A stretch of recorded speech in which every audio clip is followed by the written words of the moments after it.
Okay, so welcome. And I'm going to turn this over right away to Michael Richardson from Rivers and Mountains GreenFaith Circle. And I'm very pleased to have him here. I'm interested in learning what he has to teach us about divesting from the fossil fuel industry and how to put our money where our values are. So go ahead, Michael. Thank you for hosting this, Tammy. And again, this is an interactive workshop. So you may ask questions at any time. Now, sometimes I can't see whether or not you've raised a hand or otherwise, because we're going to be doing shared screen. So just unmute yourself and ask the question right out of whenever you have it. Don't wait. On this workshop, when we first started putting it together last fall, we were looking for how we could help people see where their money was going as far as banking, credit cards, and investments, and also to be able to show people what they might be able to do to use it for a better purpose. So when we use the word align your money with your values, we're going to talk about exactly what is your money. For example, when we talk about banks, we're going to be looking at your deposits. When we look at credit cards, it's going to be the money that's passing through from your credit card to the vendor. And then when we look at auto and home insurance, your premium payments. And then finally, when we get to your retirement investments, your money is that you've put into an investment. And then your values, we're assuming that we all share one value, and that's that we want to see our money not being used to fund fossil fuel projects. So in addition, we may want to see that it's not just being used for neutral purposes, but actually is being used in such a way that might be invested in renewables. So with that, I'm going to share a screen, and tell me if you can't see the screen. Everybody can see it? Yes. Yes. Great. Okay. So this is set up so that in the future, you can go back to this website and find the worksheet and the tools that we're going to be used. So the entire workshop is on a web page. So you simply go to Rivers-Mountains-GreenFaith. And then you click on individual divestment. And you'll see this landing page on individual divestment workshops. Align your money with your values.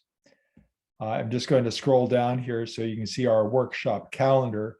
These are the organizations that have received workshops, and here we are at the library on September 22nd.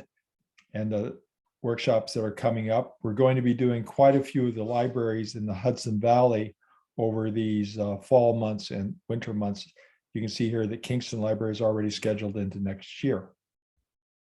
So from this website, go to home, go to individual divestment, and then click on go to workshop. And quickly what you'll see here is the workshop is laid out into 4 parts. We're going to spend probably about 10 minutes, depending on questions, on banking, about the same amount of time on credit cards, again, depending on questions. And then we're going to go to home and auto insurance. And this also will probably take about 10, maybe 15 minutes. And then depending on how much time you want to spend on retirement investments, we can be here for anywhere from 20 minutes to 40 minutes, again, depending on how much you want to ask questions and how far you want to get into these tools that we use. So again, a little bit more on the layout here. Starting with banking, we have identified a resource that we feel is very good for answering some basic questions and giving us some vocabulary. So it is called the Green America Get a Better Bank, and it talks about how the deposits in banks are being used to fund fossil fuel projects and other types of industries that may not align with your values. There's also a resource from Stop the Money Pipeline on how to change banks. Most of us are pretty practiced to that. in our lifetime from moving around and changing banks. But we're going to spend most of our time here on the Mighty Deposits search engine, which shows us how we can go looking about what our bank is doing and how we can find some other banks or credit unions, as it might be. And you'll see a similar type of a layout as we go through these other tools, more so down here with retirement investments, where again, we have the frequently asked questions. We have some tools for doing some research. And then we have these search engines that we're going to spend quite a bit of time on that allows you to look into what investments you have now and how you might be looking for some other investments that would align with your values. When we started doing the research back in October and November of last year, the first thing that I noticed was that there was an amazing amount of material out there. It was so much that it became rather overwhelming. And I sought to try to find what might be just one piece of literature that people could read. In some cases, we found that articles were repeating themselves one after the other. They were borrowing from what somebody else had reported on. And we were also finding that much of the information was a little bit, well, let's say deficient, sometimes misleading, sometimes just wrong. And that concerned us quite a bit. So we recommend, again, if you want to do a quick read on how Wall Street banks are using your money to fund fossil fuel projects, we'd recommend you reading this article from Green America. So let's go back to this, align your money with your values. And we start with banks because it's rather basic. First of all, we understand that what's happening with banks is that we take our money and we make a rather basic deposit. I've asked myself, well, why do I use a bank at all? And the answer is, I want security and I want convenience. Now, with convenience, there couldn't be anything more secure than a shoebox in my closet, but I don't have much security with that, right? So I go to a bank and I give them my money for a checking account and a savings account, and I give it to them unconditionally. They get to take this money and they have it at a very, very reasonable cost. I get a fraction of a percentage on my checking account and just a fraction of a percentage more on my savings account. It's almost free money to them. It doesn't even keep up with the inflation rate for money.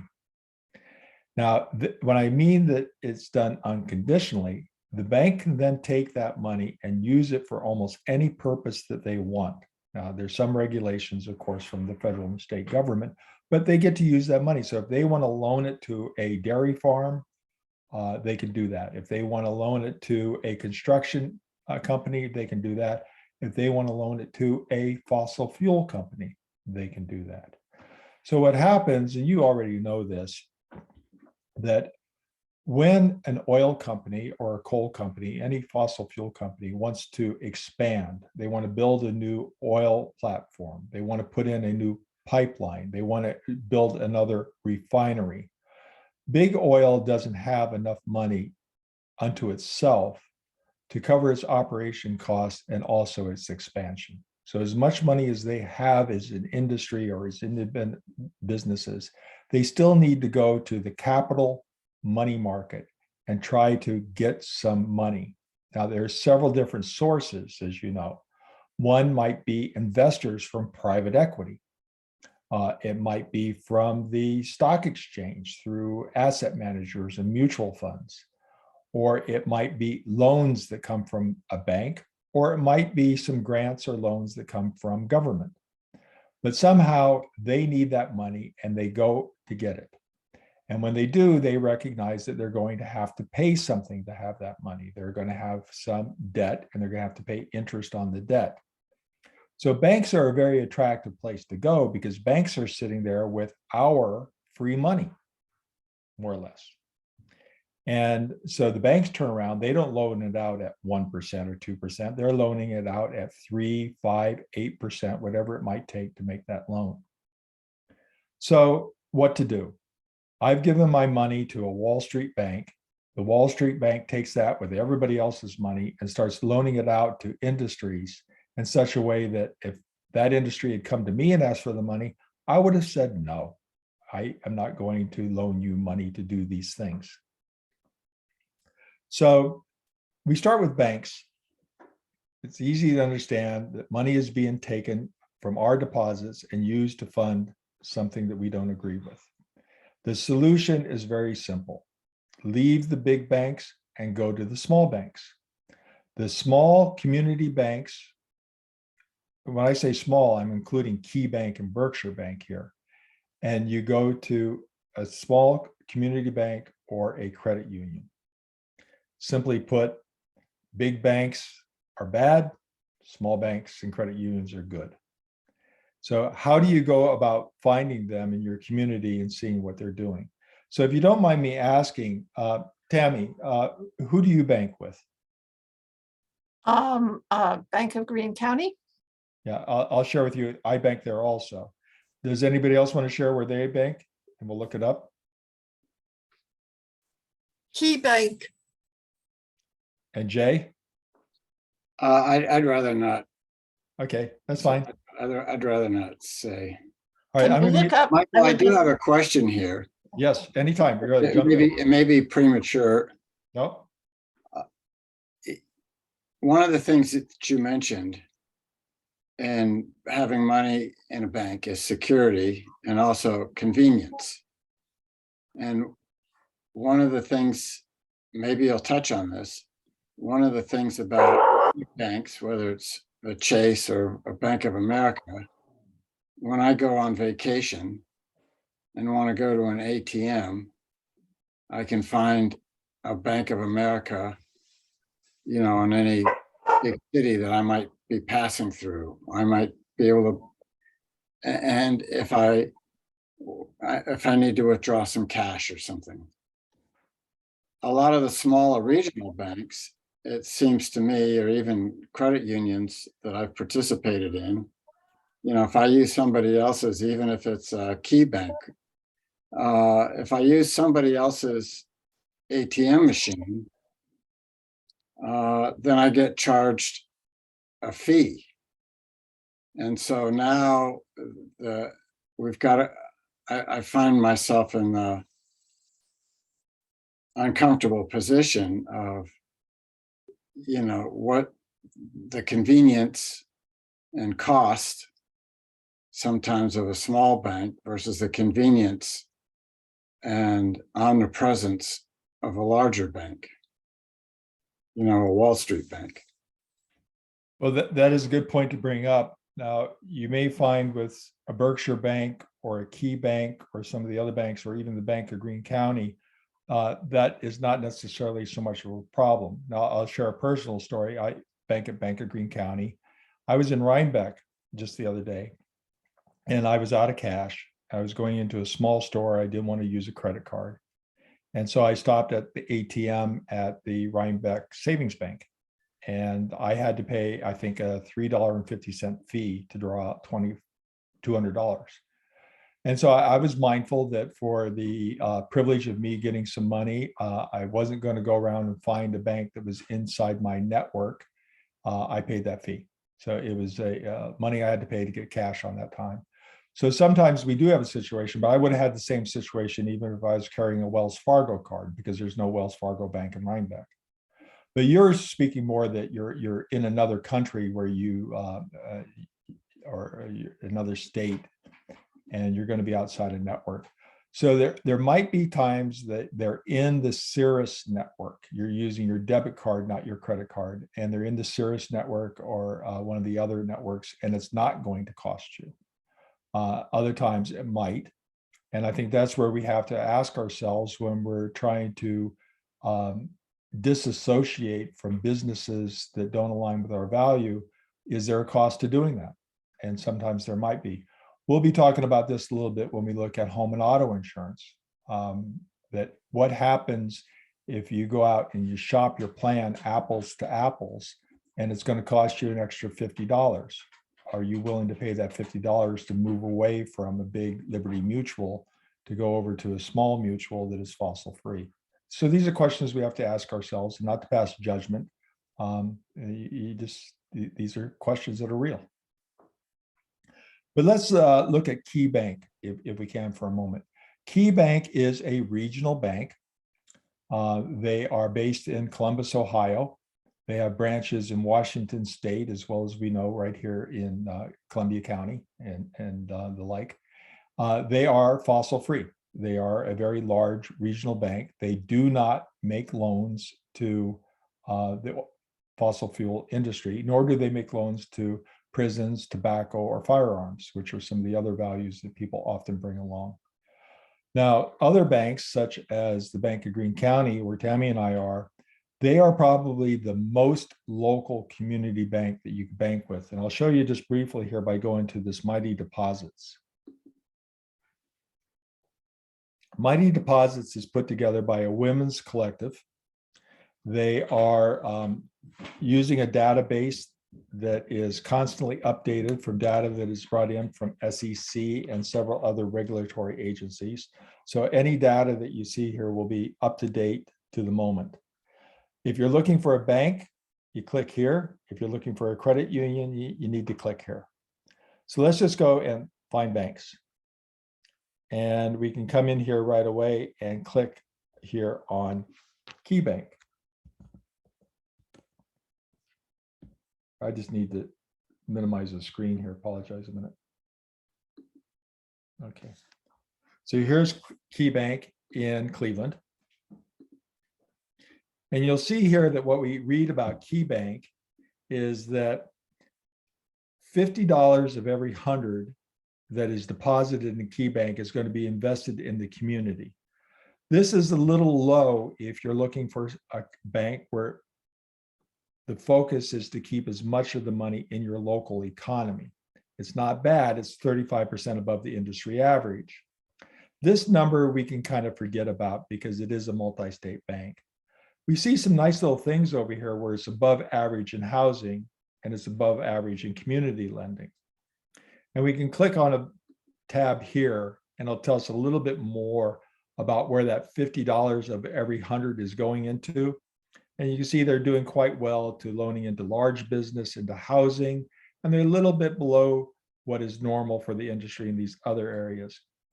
This 50% that's remained, that's being used in other areas, well, you want to see somewhere around 25 to 30% being held back and invested into securities, bank branches, derivatives, and other financing, because you don't want to have all of that money loaned out.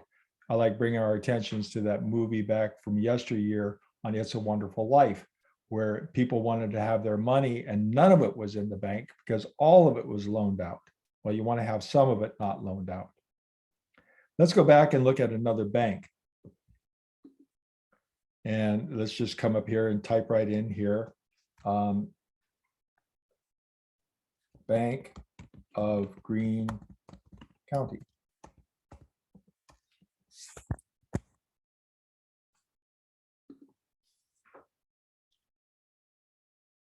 And you'll see here where it was $50 in the local community versus 77. This is something that I found very attractive when I went to the Bank of Greene County. And just a quick aside, I used to bank at Kinderhook Bank.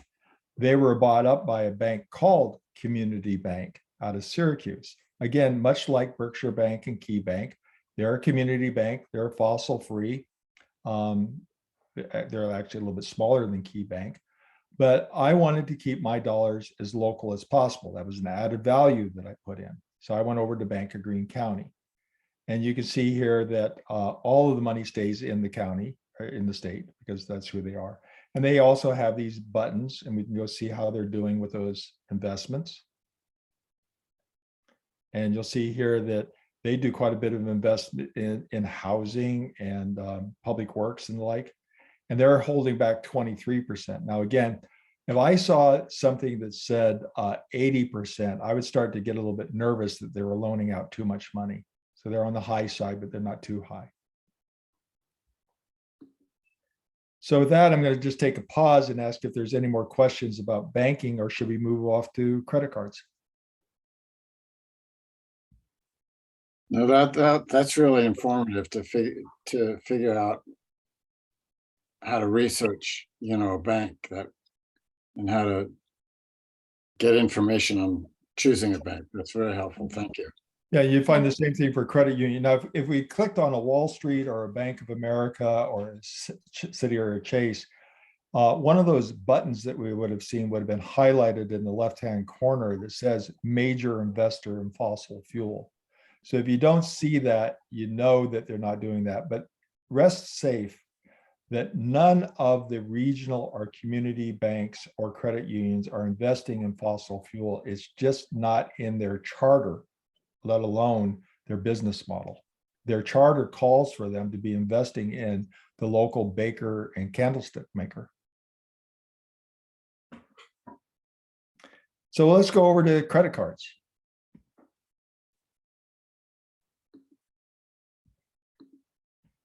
We'll go back to the workshop and we'll scroll down to number 2. Now, credit cards are much the same on the banking side, but they're very different on the solution side, except for when we're going to talk about Key Bank. So let's start that if you have a credit card that is coming from one of the Wall Street banks, that money is going to be used at their discretion, and their discretion has it that they're loaning substantial amounts of money. And you can go read about this. In this particular case, you could go over again to Green America and click on some of these buttons here and find out a little bit about how they are using that money.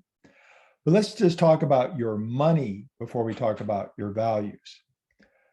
When we talked about the bank, it was easy to understand. I took my cash and I deposited in the bank, and they were using my deposits, that's still my money, to loan out to other people, other industries. With credit cards, it's different. I go in and buy something. Now, when I made that purchase, that money is no longer mine, right? I bought something. I take the purchase home and somebody else now has my money. The vendor is actually going to end up with the money, but in the process, the money is passing through. Now, I'm not talking about the debt that we carry on our credit cards. Hopefully, most of us are beyond that. If you need to borrow money, you try to borrow it through a bank, not through a credit card at 18%. But some people still have to carry debt for very reasonable reasons. What we're talking about here really is the money that's passing through. So if you're anything like me, I use my credit card for most everything. And I may have anywhere from $2,000 to $2,500 that passes through that credit card monthly, and I pay it off monthly. Now, not to be too cute here, but let's think in terms, I like this word, the nanosecond. I just like the word.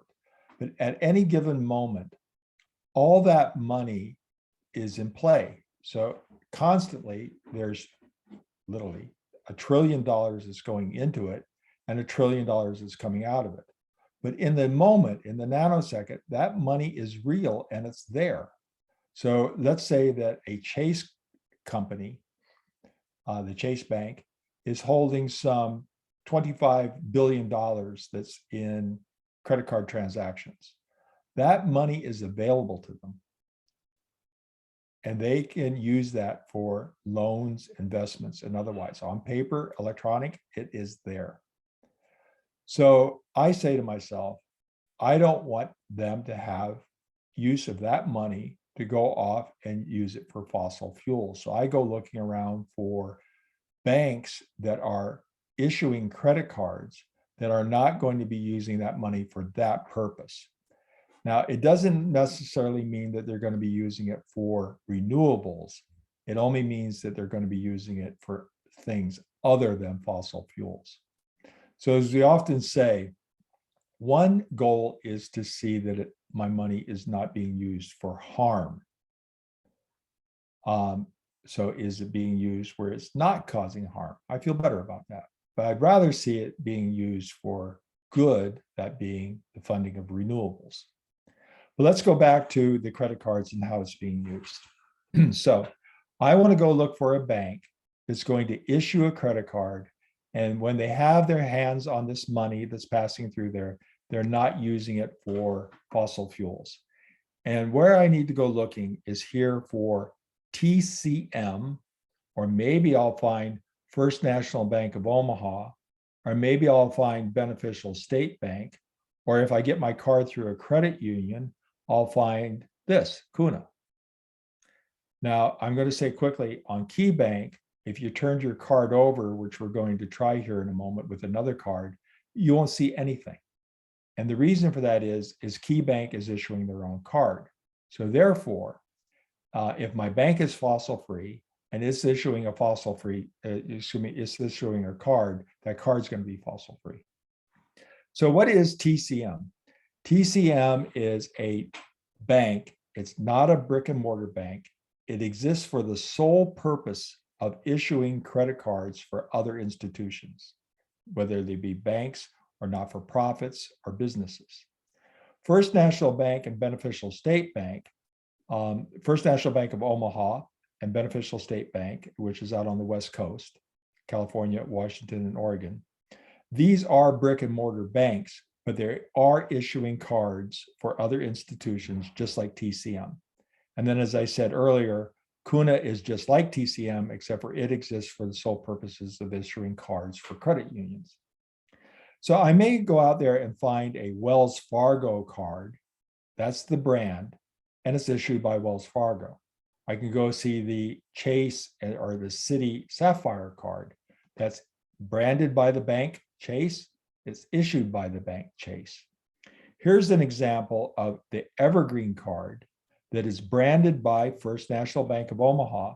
It's also issued by First National Bank of Omaha. So is the Beneficial State Bank card that is issued by Beneficial State Bank. I mentioned here down KeyBank, the same thing. Now, Tammy, our bank, the Bank of Greene County, they don't brand or issue a card. And of course, what we're concerned here is who's issuing the card, even if it was branded by them. So I can't get a credit card from the Bank of Greene County. On myself, I've gone to Amalgamated Bank, which is down in New York City. This is a fossil-free bank that was actually formed several decades ago by labor unions. And they have a branded card that is issued by First National Bank of Omaha. If you went to Community Bank, which is the former Kinderhook Bank, they also brand a card, but they don't issue it. They go to First National Bank of Omaha. Now, I want to quickly just talk about affinity cards, because sometimes people like to support an organization or something like that. So you have Sierra Club. I picked on Green America here since they are our allies. And so they brand a card. They get a 0.5% for every dollar that passes through. And then they have it issued by TCM up here. Sierra Club, they have it issued by Beneficial State Bank. But let's talk about that, what I just said, that 0.5% that Green America gets or that Sierra Club gets. I think you are somewhat familiar that with most credit cards, there's a 3% transaction fee on every deposit that is charged to the vendor, not to the consumer. So some of us, when we go to a small restaurant, a real small restaurant, we won't use our credit card because we don't want that vendor to lose 3% of the business. When I go to a larger store, I'm going to take advantage of this. So I use my credit card. There's a 3% charge. In most cases, whoever is branding the card, whether it be Green America, or if it be Sierra Club, or it be Amalgamated Bank, or be it Community Bank, they're the brand. They're going to get a 0.5% of that. The other 1.5, 2% is going to go to the consumer in the form of points, rewards, cash back, and the like. So let's take this Amalgamated Bank that I have. The 3% charge, Amalgamated is going to get a 0.5%. I'm going to get a 1.5% cash back. That's the card I have, leaving exactly 1% in play. Who gets that? First National Bank of Omaha for processing it. Now they have to give a little bit to Visa and MasterCard and those other places that are processing the money, but they get the 1% to cover their overhead and a little bit of profit. So the same thing would happen with Green America. They would get a 0.5%. You would get probably 1.5% in points, and the other 1% would go to TCM. There are some do-good organizations like Working Assets, but they have their card issued by Bank of America. Now, I also want to just take a moment to touch on store cards. These are store cards that you get from Lowe's, Verizon, Sam's Club, and the like, and some Amazon cards if you go there. Now, Amazon does have some cards that are issued by Citi, but they also have some cards that are their store cards. Those are issued by these two companies, Synchrony and Committee. These are just like TCM up here. They exist for the sole purpose, in this case, of issuing store cards. So those two banks, if you want to call them, Synchrony and Committee, they are not investing in fossil fuels. You might notice that I left out American Express and Diners Club and Discover. All three of those are fossil free, and that in their business model, they are not taking the money that is available to them in that moment and investing in fossil fuels. They have a business model where they're making money by processing money and moving it around. So they're making money on money instead of money on investments. So there was a lot of unloading there on credit cards. Do you have any questions?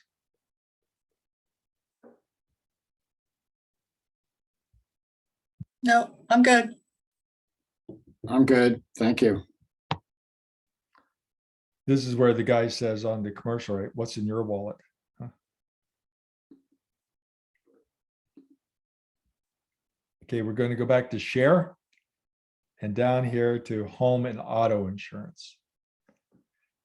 Now, who would have thunk that home and auto insurance? I thought when I was getting my home and auto insurance through Travelers that I was getting it from a home and auto insurance company. Little did I know that I was actually getting it from a fossil fuel insurance company. In fact, one of the largest insurers of fossil fuel projects, Travelers, they're number 3. The number 1 is Liberty Mutual. That's the emu with his head in the sand. Right up there is the lizard, the gecko with Geico, which is owned by Berkshire Hathaway. That's Warren Buffett, one of the major investors in tar sands in Alberta. Liberty Mutual is also one of the major insurers of the tar sands project that's leading into the Trans Mountain Pipeline. So to talk a little bit about this and what's going on, we would ask you to just go look at the Rainforest Action Network, read all about it.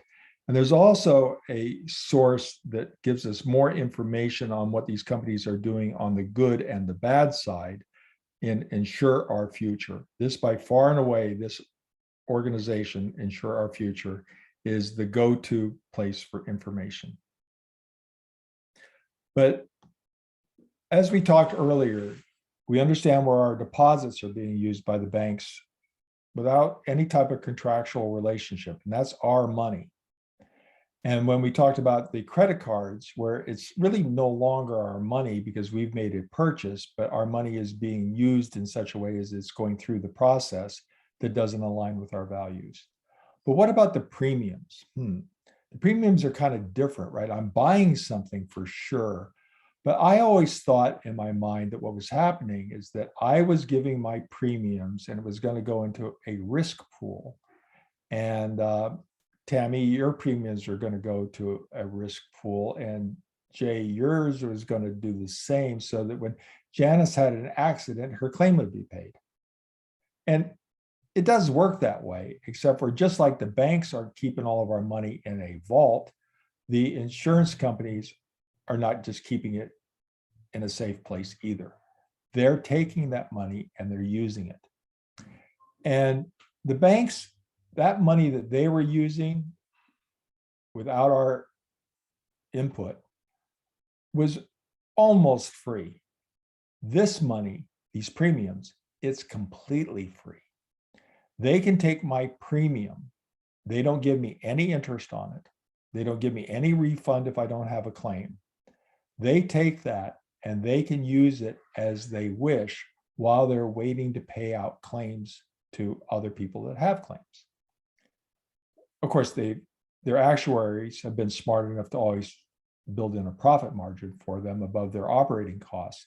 But we're just talking about the money that's sitting there waiting to pay out claims. And it is a lot of money and it is free. So again, people who are trying to build power plants, pipelines, buy tankers, put up a new platform, they're looking for monetary capital. They go to the market. And here's an insurance company saying, I have a whole bunch of money over here and I got it real cheap. In fact, I got it for free. And I'll loan it out to you at some pretty good terms. You want to do business.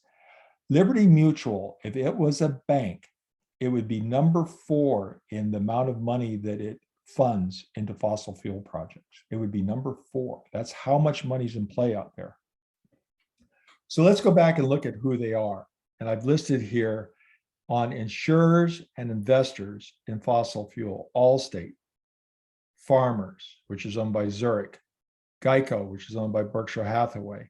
You see Liberty Mutual, Progressive, State Farm, Travelers, even USAA, which is managed by Charles Schwab. Now, these folks are not just investing, as I said, you understood that, but they're also insuring. And that's easy to figure out because they're insurance companies. That's what they do. Now, what happens here is we understand an insurance company is going to insure any place that has risk that wants to pay a premium. When it comes to oil, big oil, they have to have insurance. So an oil company, Exxon, goes to a investment firm, not a bank, but an investment firm, and says, I would like to take on some investments. And the investor will say, well, okay, I'll do that, but you need to insure your risk so that if something really bad goes on, I can have my investment protected. And then, of course, it'd be the same thing if they were going to get a loan from a bank, or even if they were going to get a grant from the federal government. They would say, you need to insure your risk. Now think the BP oil platform or the Exxon Valdez or the pipeline in Peru. When something goes bad with oil or coal or nuclear, it goes bad in a big way. And so with high risk, you have high premiums. And if the actuaries are doing their job, there's high profits. So of course, insurance companies are going to want to insure. So they have a really good market here. First of all, they have billions of dollars that are being fed in cost-free from those of us that have home and auto insurance, or for that matter, a dairy farm, a bakery, a small machine shop, whatever the case might be. Those of us that are out there insuring our day-to-day lives and businesses are paying these premiums that can go into this market that allows them to then go out and make even bigger bucks by insuring these high-risk industries. And of course, it would be the same if it was steel or if it was a zinc mine or anything else like that. So I don't want to be there. I don't want my premiums being used in a way. If somebody asked me to do it, I would say no. So where do I go? What do I do? Well, the alternative here is something like going to a small bank or a small credit union, or going to a bank or an institution that issues credit cards that's fossil free. And here for New Yorkers on this page, I list just 4 of the alternatives. These are state-based mutuals and cooperatives that do not invest in fossil fuels. Now, I could be rather glib here and just say, it's not necessary that they share our values. They're just too dirty to be small. I said that wrong. They're too small to be dirty. I spoke, sorry. They're too small to be dirty. And what I mean by that is, my guess is NYCM and Preferred could put their funds together and they still wouldn't have enough to insure a oil platform in the Gulf. So a little personal story here. I was with Travelers. I realized what was going on. I said I didn't want to be there any longer. So I went to my insurance agent. And that's a little bit different. When I change my banks, I can do that myself. When I want to change my credit cards, I can do that online, or I can go see my bank. But here, in most cases, it's not like Geico where it's 15 minutes or less, or I can't call up Flo and say, hey, Flo, I want to change my plan. Most cases, I'm going to have to go through a third party, and that's your independent insurance agent. And so in my case, I went down to see the folks at Metzwood, and I said, I have a traveler's plan. I don't want to be there any longer. And so they shopped a couple plans. We talked about the companies, and I was able to get the exact same coverage on my car and my umbrella insurance that I had with Travelers, and I saved 28% on the premium. My partner, Joanne, who owns our house and also had a bundle package with her car, she was with Allstate. She went to a different insurance agent that she had them run something. She went with NYCM. I went with Utica Mutual, and she had a similar experience. Combined, we saved $1,200 a year for the exact same coverage that we had. Now, we advise people that when you are doing your comparison, ask your insurance agent to shop an apple for apple. That you want to first say, what would it cost me to get the exact same coverage with one of these other smaller state-based companies? And then you want to ask the question, am I overinsured or underinsured? One person that works with us in GreenFaith, his family, they went to their insurance agent and they did apple for apple. And then they were told that they were underinsured. So they changed their policy. And he was happy to report back that he was paying the same, but he was getting more insurance. So in that way, he saved. I think that with that, are there questions that you have? Again, excellent information. I would just say I'm sort of going through the same process right now. I have been insured by USAA and had a really bad experience with them this summer when my electric vehicle was struck by lightning. And they didn't want to believe that it was struck by lightning. Anyway, so I said, I'm going to shop for somebody else. And I went to a local insurance agent, and I haven't switched yet, but my policy renewal is up next month. And NYCM, they came back with, for a bundled package.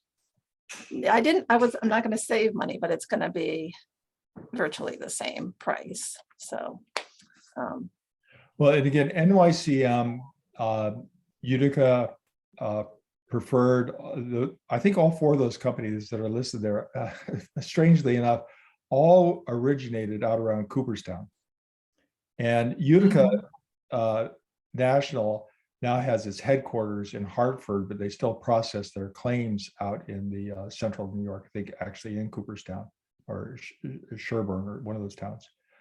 And so like my attitude there is kind of like with my attitude with the bank at Greene County, that I know that my premiums are covering businesses.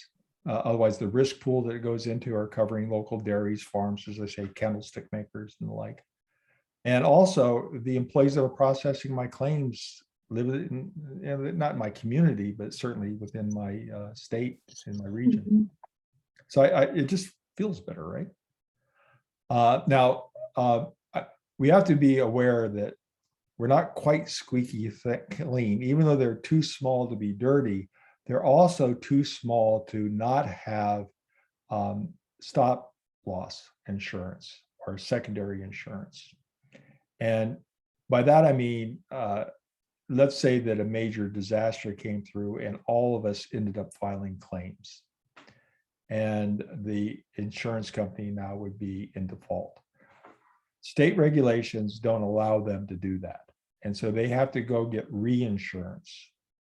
And that market is underwritten by Zurich, Allianz, Lloyd's, all of these big multinational insurance companies. And they are out there insuring fossil fuels also. So a certain percentage of our premium is still going into an area that we can't control, but the other part of it we can. and we should. Another thing, Janice, that I would say, if you're 6 weeks away from your plan renewing, wait it out. That's what I did. I was about 3 weeks away from my plan renewing, so I stayed with Travelers for that 3 weeks. But others, Joanne, my partner, she was about midway through the premium, maybe even not that far.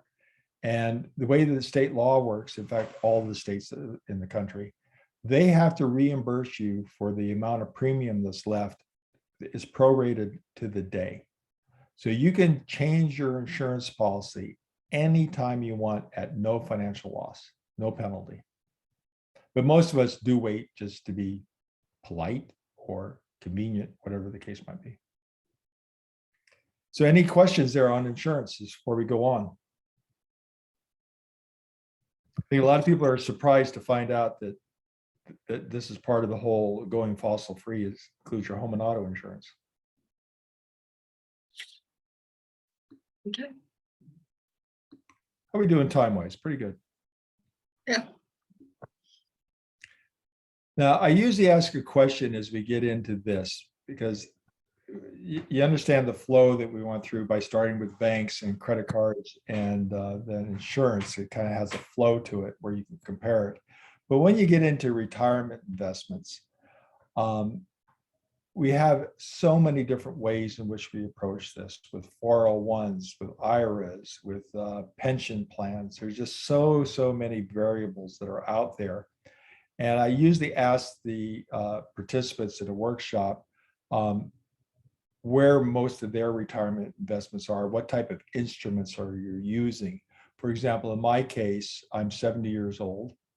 I have not a lot of wealth.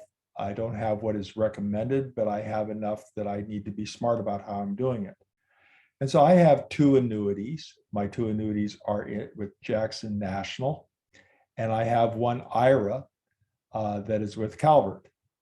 And of course, I think most of us are familiar with IRAs. And annuities are a little bit more of a mysterious thing. They work like an insurance policy with guaranteed annual payments that come out of them. And then other people, maybe they don't have any of that, that their entire retirement is based on a state pension that is, of course, controlled by the state controller. So if you don't mind sharing, just what type of instruments are you with your investments now? Are they stocks? Are they IRAs? Are they mutuals? Are they bonds? Are they tied up in a pension? Where are they? And that just allows me to know what to focus on. I'm in a lot of stocks, and I have a pension from New York City teachers. Teachers, okay. Yeah. And yeah, that's for me. So My husband has his. do you have anything that's off into mutuals or bonds? Or it's all A few mutuals, okay. but I pretty much got out of a lot of them and went into stocks. Okay. Anybody else? Tammy? Yeah, I mean, I have some IRAs with primarily individual stocks, some mutual funds. I have TIA-CREF, which is, Yep. They're all mutual funds, pretty much, different varieties. And that's most of it. I'm broadly diversified between cash, IRAs. The IRAs are broadly diversified between bonds, stocks, mutual funds, and an annuity. Good. So I think you'll find this useful, what we're about to do. Where the whole situation is with banks, we give them the money unconditionally and they use it without asking us. And so maybe unwittingly it's being used against our values. And same as we talked about with credit cards and insurance premiums. Here, it is our money. And when we start to invest it, almost without exception, we do it with a contract. is not unwittingly. We specifically tell our financial advisors, our asset managers, or our fund holders, we tell them what we want it to do. So I want to buy a stock, and that stock is this, or I go into a mutual and I want it to follow this index. We have a contract. Now, many of us, maybe we don't read the contract, but we have one. So the first thing I want to talk about is the big problem that's out there. And this is for pension funds. It's for employer held funds. It's in some cases with just who we go to. If we go to a Charles Schwab or a Vanguard, what do they do with our money? So I'm going to use a real simple story, and I don't mean to be trivial here, but I call it the Joneses. And it just gives you an idea of how these index funds work. So I'm a busy guy. I have absolutely no time to read Wirecutter or Consumer Reports or anything else. First of all, I get confused when I do that, and I just don't have the time or the tolerance. And so I'm going to go to a middleman, and let's call the middleman my asset manager, because these are my assets, and I'm going to tell him how I want him to spend my money. And the Joneses over here, they're really smart. They do all this research. They're just like they go in great depth on what's the best buy on reliability, warrants, all that kind of stuff, warranties. And so I want to get what they get. So I tell my asset manager, you take my money, and if the Joneses buy a Volkswagen electric car that's white, I want you to go buy me a Volkswagen electric car that's white. Same model, same color. Why not? There must have been a reason he got white instead of black. And if he goes out and gets a 57-inch TV, Sony, I don't want to, you get the exact same one, So anything that the Joneses buy or sell, I want you to buy and sell. So in this case, the Joneses is an index. Whatever they do, I'm going to do. And my asset manager is going to follow them. Now you can imagine the asset manager has got a pretty easy job. As long as he has a database that tells him exactly what the Joneses just bought and sold, he's just got to do what they do. In fact, he's so good at this that he programs a computer that says, when you find out that the Joneses bought something, I want you to go online and buy the same thing from Michael. So this is what we call passive index. A computer is programmed to do exactly what the Joneses do. Now, Vanguard invented this, more or less. And what they do is they go to the large pension funds, they go to the asset managers, they go to the financial advisors, and they say, you can offer up one of our funds, and our fund is indexed on the Standard & Poor's 500. It's the entire spectrum of the market. Now, what's good about that is nothing performs better than the market itself. I mean, people think that they can carve out these little pieces and outdo the market, but history shows us that over a long period of time of decades, that the market pretty much grows at around 10%, and not too many people beat it on the long haul. They might beat it short term. And of course, you can do make money by going in and out and beat the market. But normally, the reliable source is to follow the market. And if I have a computer that's programmed in such a way, a robot, that does exactly the same buying and selling as the Standard & Poor's 500, I can do that for a fraction of a penny on the dollar. For 0.3, sometimes 1/10 of a penny, I can do this for. So I can go to the New York State pension plan, or I can go to a union pension plan and say, I'll take your $500 million fund or your $1.2 billion fund, and I'll give you a 10% return on investment, and it's only going to cost you 1/10 of a percentage point. Sounds like a pretty good deal. And that's what a lot of us do. 80% of us do that. And so the problem with that is of course, the broad-based market is made up of things that align with my values and the things that repulse my values. It's the entire market. It's got all the good stuff and it's got all the stuff that I don't like. It's the market. So what do I do if I don't want to be part of that? And that's what we're going to take a look at right now. Any questions before I jump further? Here we go.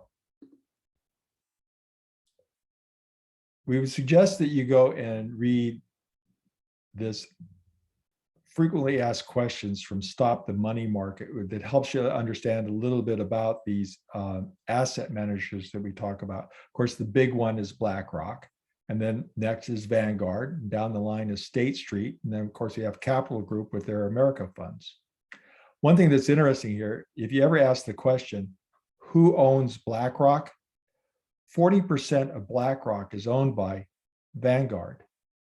And actually, who processes these electronic traded funds? Well, all of BlackRock's electronically traded funds are managed by State Street. So it's a very interesting group of companies that are very intertwined. You know, sometimes I see this as like, I'll find that one baseball team owns a share in another baseball team, and I wonder how that works. So what we want to do to find out a little bit more about what's going on here, and this is where we're going to go into as you sow. This is a lot like the mighty deposits. So again, weeks from now, months from now, when the nights are long and the days are cold and you don't have anything better to do, you can go to our website, you can go to this worksheet, and you go down here and you click on this. Now, what popped up there is the fossil fuels.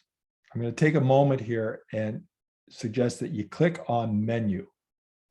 And in menu, you're going to see video tutorials.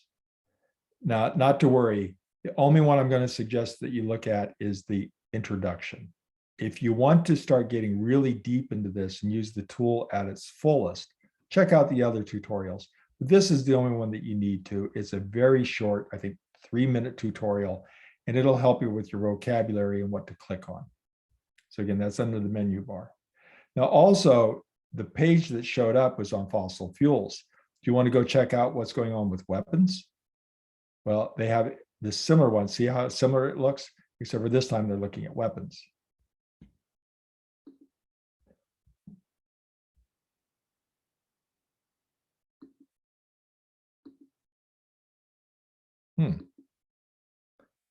I forget how to go back, so I'm just going to go back the old-fashioned way. Here we are. So on fossil fuels, to show you how this tool works, the first thing I'm going to do is just cheat and go to top-rated funds. Oh, something I left out here. This tool is put together by an organization of not-for-profits. It's a collaborative group of financial advisors. The financial advisors at Berkshire Bank and the financial advisors at Bank of Greene County right now are using this exact tool. Now, other people, if you went to your Morgan Stanley guy, he's using the exact same data. It's just formatted in a different way. All of this data comes off of SEC and other regulatory agencies. So nothing's proprietary here. And all of the data is regularly available to anybody who wants to look it up and has the program to sort the data through. So this group has just merely put it together in such a way that allows those of us that are looking for weapons-free, fossil-free, to have it sorted in a way that we want to pay attention to it. And so what you'll see here is on that select group that we picked on. This is like mutual funds that they've already picked out for us. You'll see that these are A-rated. Now, the tool, let me just show you quickly how rich this is. If I click on here, it's all toggled.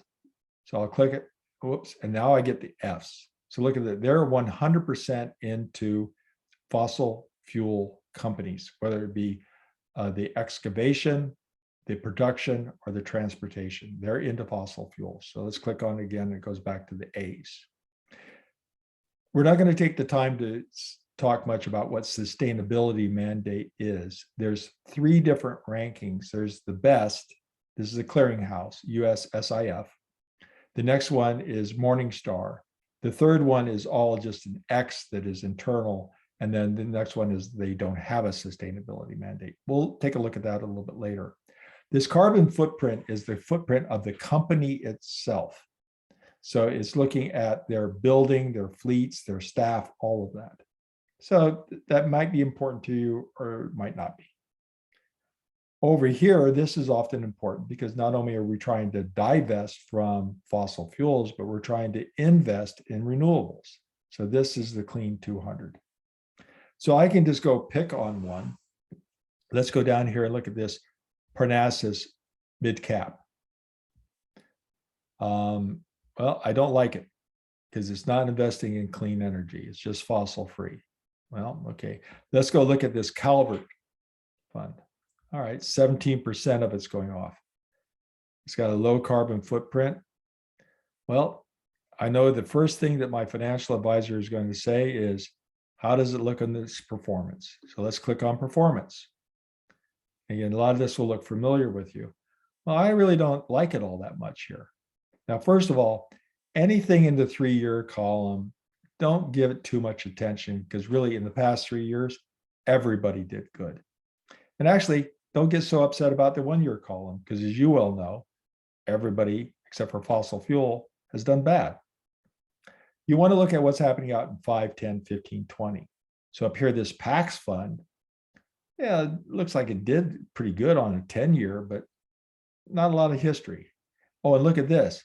Its expense ratio is almost 1%. Now, I'm willing to go to a percent. Remember, I talked about that passively traded Vanguard that's at 0.1%. We'll take a look at that. But I don't want to be up here paying necessarily 1.14. So that fund that I was looking at, that Calvert, is like, well, wait a minute. It's not performing so well. I mean, you can get a CD fund that almost does that well, and it's costing. Why would I go to this one? I'm not going to even waste my time looking at it. Now, I might go up here and look at this Parnassus Core and Equity Investor. It's got a reasonable cost. That means that there's some human power involved in this. Let me go back to that for a moment. When I talked about the big passively traded managed index, passively managed index, a Vanguard at 0.1 of a percentage point, there's almost no human power involved in that. The more you have where I've taken this fund out and I've put that fund in, and this one I'm going to throw out if it goes in a certain direction, and this one I'm going to put in, that takes human power to manage. And that's where this expense ratio, the more that it's managed, the more the price goes up, understandably. But I like the performance on this. This is actually better than the Standard & Poor's does on the long haul. Yeah, it's not doing so well right now. So let's go take a look at this a little bit. I have performance. I have fossil fuels. Again, we're looking right here at this. Let me make sure I'm looking at the right one. That we were just looking at this Parnassus Core Equity. Let's look at what happens on the sustainability. How's it look? It's good on fuel. I might want to go do some research on why it's getting a D grade in weapons, but let's do that later. Let's go back here. So if I click on it, I'm going to see that right up front, it is fossil free. So all these categories are going to be empty. But I like this fund because it also was putting some money into the Clean 200, I think. And so I go over here, whoa, look, it's putting $6 billion into the Clean 200. Where? Well, this is what this tool is just so wonderful. It's rather small. It only has 8 funds. And you can see here, 5.82%, 2.51%. This is what you normally find in the mutual, right? But it's putting money into Alphabet, which is Google. Here's Apple, Adobe. You know these companies, Nike. All of them, including Canadian Pacific Railway, is being considered to be a fossil-free place to put my money. I like railroads.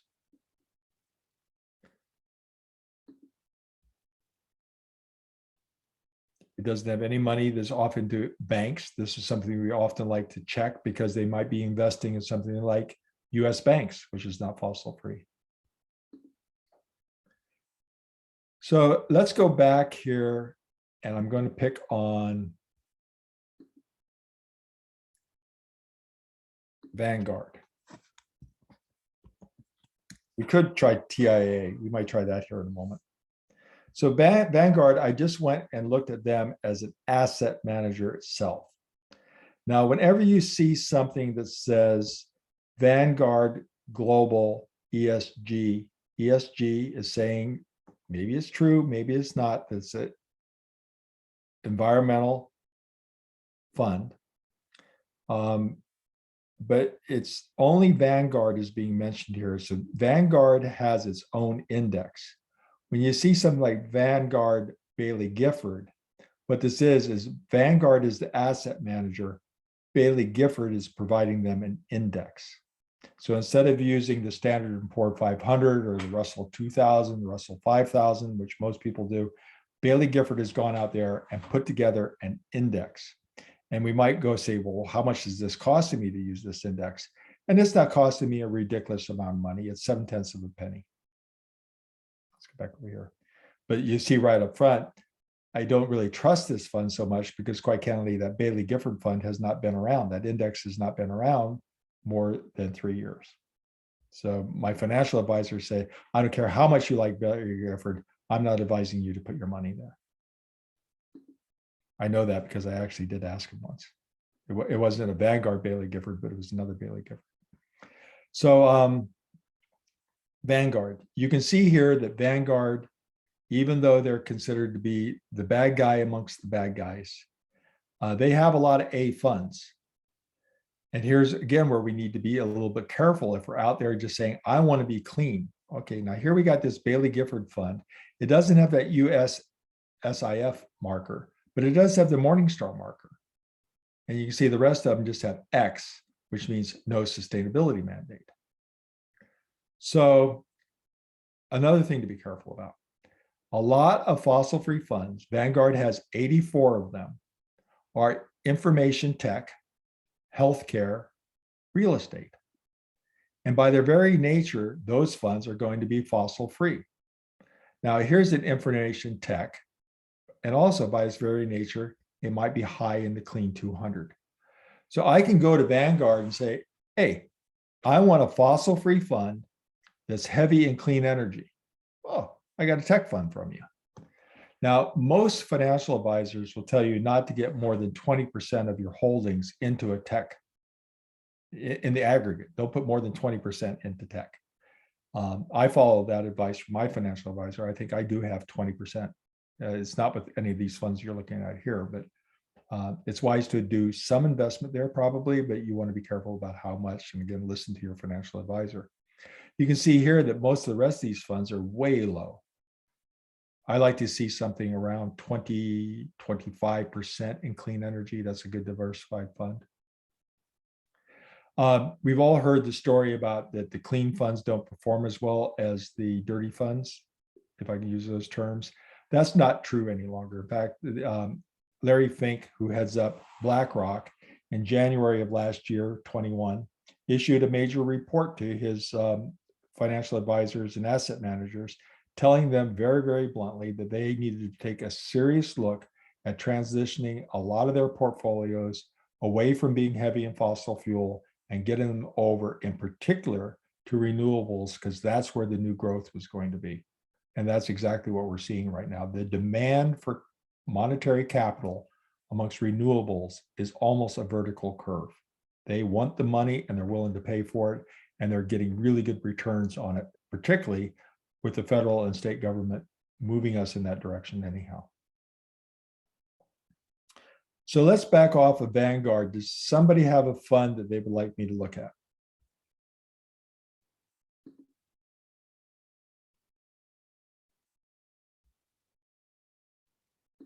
Anyone?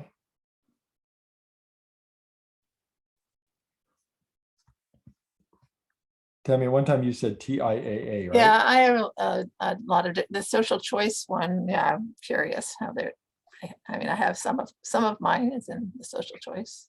Well, and you know, I'm glad you brought up. I worked for a while at Vassar College and also at Marist College. I was vice president of human resources at Vassar, and so I had a TIAA. Of course, they've dropped the word CREF. And of course, in those days, you'd walk in and you'd sit down with the person that came by once a year. And you'd say, what do you got that's socially responsible? SRI, we called them in those days.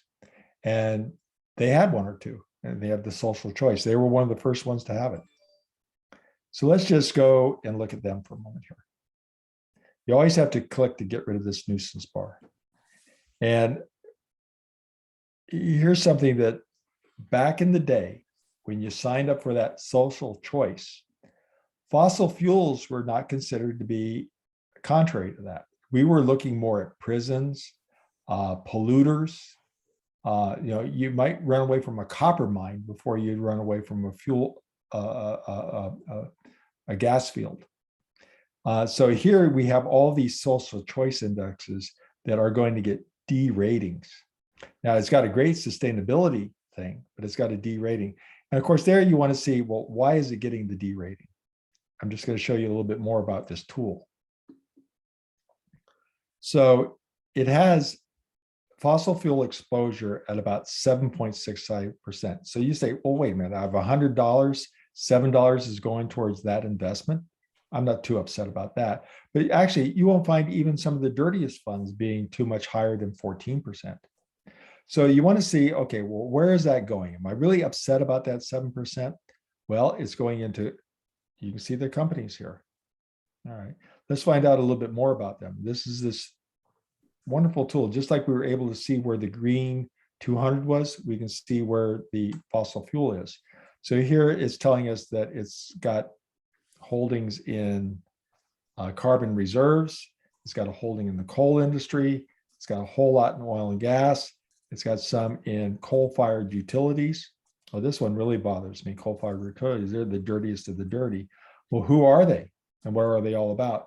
So you can see here that they got 35 million into Southern Company and these others. Now, most of us, we have no idea who Southern Company is. And this is just where you take this and you cut and you paste into your search engine and read all about it. So this allows us to understand in great detail, or your financial advisor in great detail, where the money is going. And so if you go in there and say, I don't mind being in nuclear, but I got to get my money out of coal.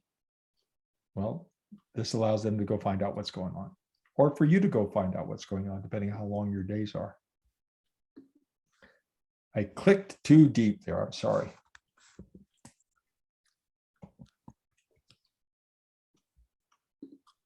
So let's go look at some other A funds that they have. And you may recognize this. Nuveen is their new brand these days. Nuveen and TIA are the same. And you can see here that, again, a lot of A funds, real estate, real estate, real estate. So you just keep on clicking until you find something that's not real estate. Yeah, here's an interesting one. Let's go over here and this is somewhat interesting here. Here's you could go to your financial planner and say, let's take a look at this fund right here. What's that all about? Why is it getting a B rating? It has no holdings flagged. Why is it getting a B rating? So this is curious. There must be something going on elsewhere with this that I'm not picking up. Here's his clean holdings. I'm glad I just came across that. I have no idea why that's getting a B rating, because usually it means that it has some small investment, say in a transmission line. And I dismiss that because I'm not opposed to having my finances going to a transmission line. Yeah, it may be transmitting electricity from a power plant that's fossil fuel fired, but also that's the same transmission line I'm going to need to get electricity from the windmill and the hydro plant. So I dismiss all that type of stuff. Let me go back to asking you questions on what you would like to look at.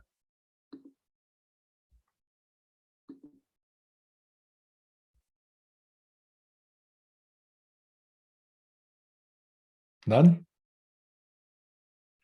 In that case, I'm going to go to the next part of our workshop. So when we were looking at the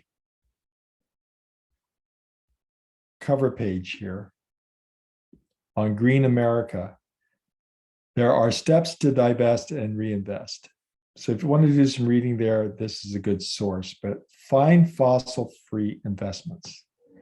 So for most of us, maybe you're out there buying your own stocks. Maybe you're out there buying your own bonds. But usually when it comes to IRAs and mutuals, we end up going to a financial planner. Now, it could be a financial planner at the Bank of Greene County. It could be a financial planner at the Berkshire Bank.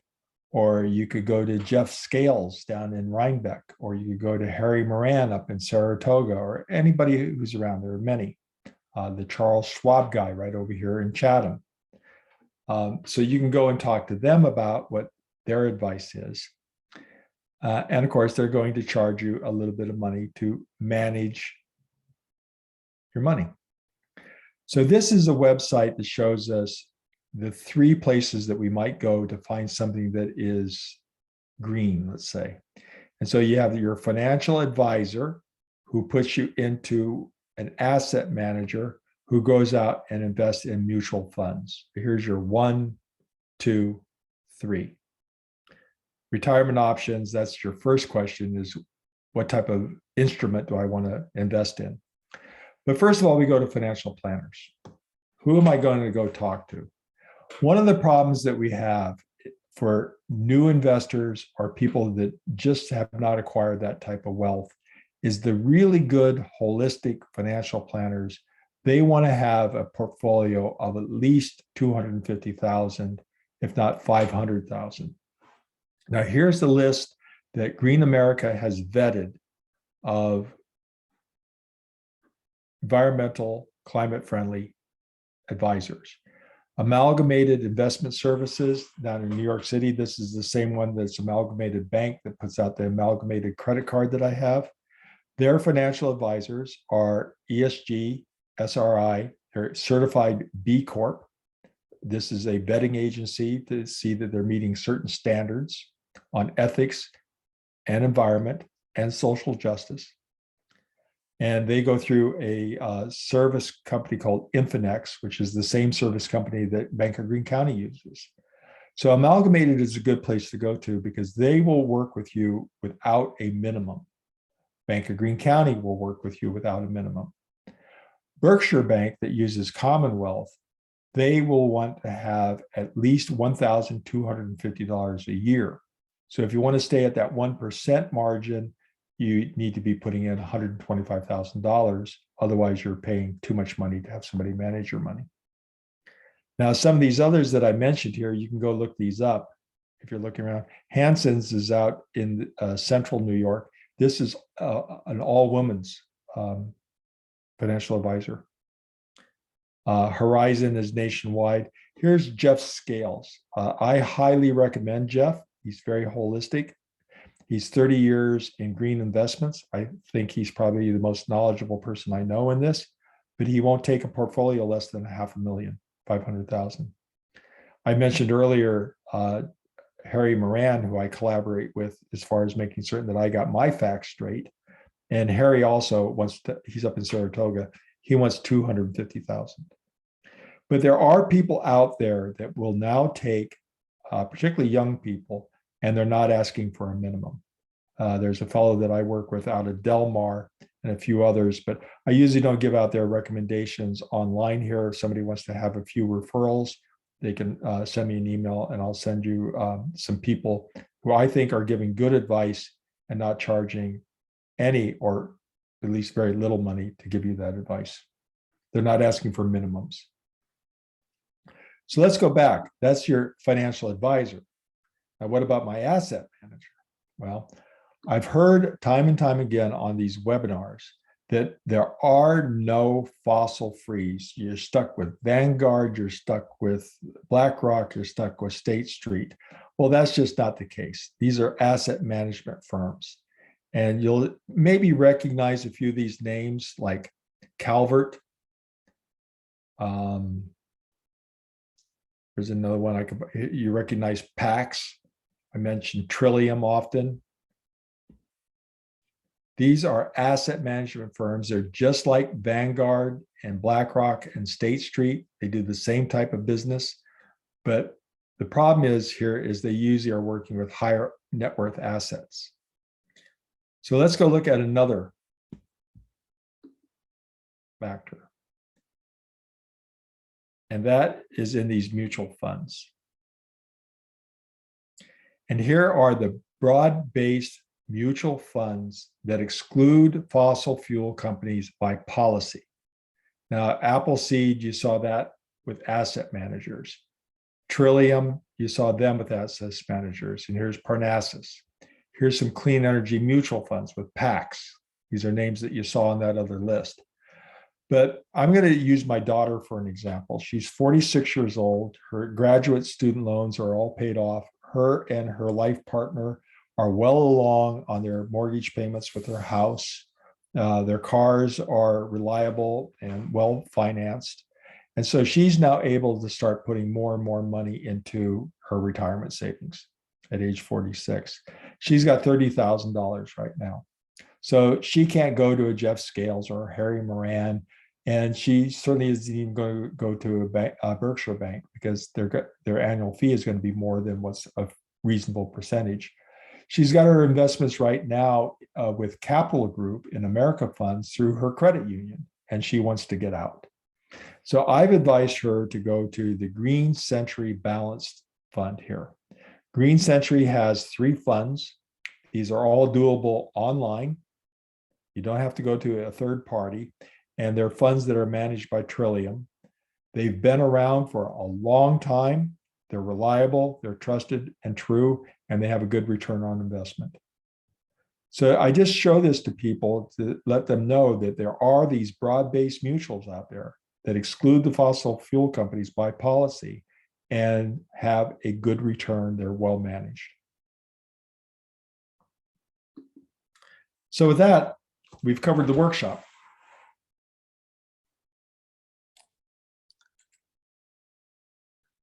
Thank you. That I found that a lot to think about. Well, and Tammy, as I started out at the beginning, when we first approached this last October to put it together, and then we went through the mock workshops in December and January, it was overwhelming at first. It's like, how can you share enough information to show people what's going on and what the alternatives are in 75 to 90 minutes? And this is what we've come up with. Excellent. Pretty good, yeah. If a lot of your savings are in IRAs, and you've got a diversified IRA portfolio with mutual funds, stocks, bonds, cash, CDs, and you're in something like an American funds mutual fund, and I want to, is it much of a for an IRA? You got to have a trustee that somebody's holding that asset for you, right? Yeah. So for Parnassus, so if you're with a Schwab or a Fidelity or somebody, is it? And I want to buy a Parnassus fund. Is it much of a problem to be able to get out of my American funds account, say, and sell that, because if you roll it over, it's got to stay in an IRA. Correct. But whoever your trustee is, how good are the Fidelities and the Schwabs of the world that may be your trustee at switching over, Yeah, I know exactly. For some of these clean non-fossil fuel funds. I'm going to use myself and Joanne, my partner, as 2 examples.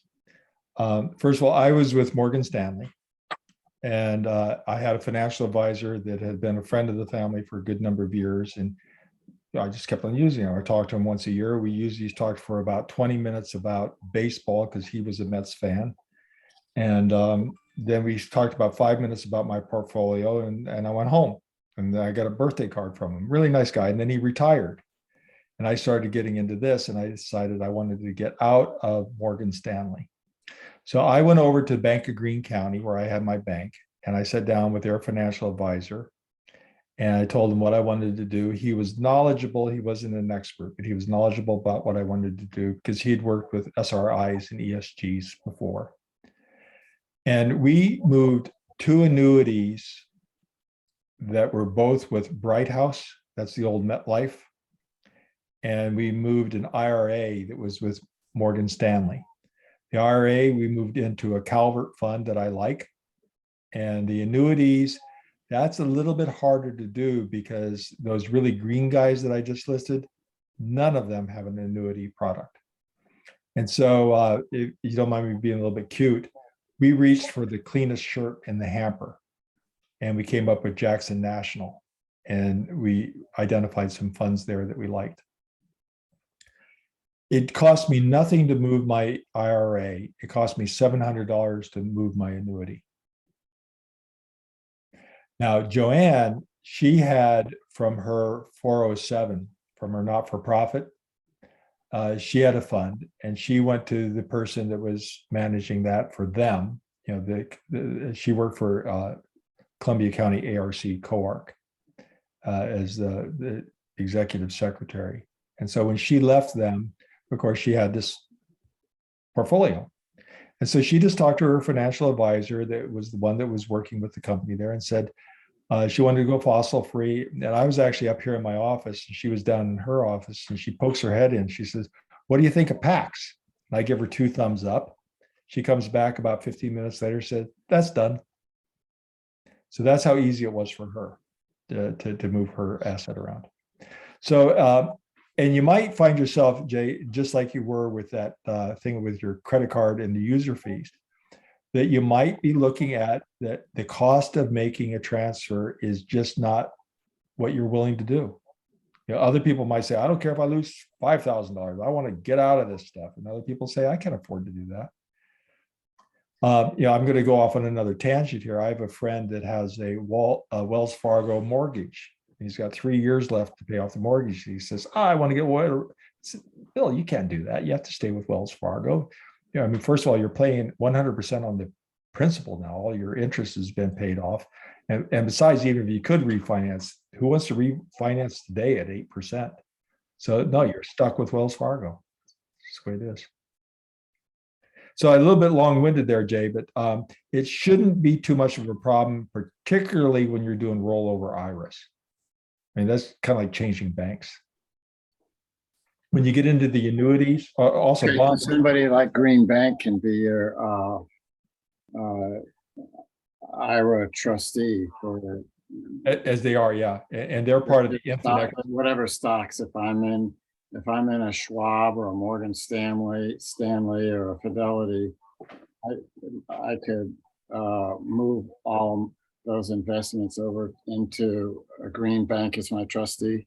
Yes, yeah, and it's just like when you change insurance agents, you sign a broker of record, and so they put a piece of paper out there with a sign here, and you sign it, and they actually are the ones that sends the change of broker of record over to your other broker. So you know, the old saying, breaking up is hard to do. Not when it comes to this. Your new insurance agent or your new financial advisor is going to notify your former business partner there of the bad news. Yep. And also amongst them, it's just business. They don't care. Yeah. Right. Thank you. Thank you very much. This is a lot of information to take in, but Well, I'm eager to do it, you know, so I can't wait to go through the stuff. Yeah, now 2 things. To go back and chop away through those tools that are there on that web page, you can always just go back and visit that page and click, click, click. I know some people, they just put the as you sow into their web browser because they use it so much. And then you can just go directly to as you sow. But hopefully we've vetted out information and guides that are reliable, dependable, and accurate. And we put this together in a way that it helps you find your way. Now, with that, I do offer up, I'm retired now, and this is mostly what I do for the environment. This is my cause, if you don't mind me saying. You can write me at any time. I like telling the story that soon one of the first workshops we did was out in Riverside, California. And a few weeks went by and I got a phone call. I got an email from this folk. What do you think about Amica Insurance? And I'd recently done some research on Amica, and I was able to say what I thought about it, that I thought it would work well for them. And then another time I might get a call, what do I think about a particular bank or a credit card? And I say, I don't know. Do you have a moment? Let's go online. Let's start doing our research together. And I'll show them how I do my research so they can do it themselves later. So with that said, please email me at any time.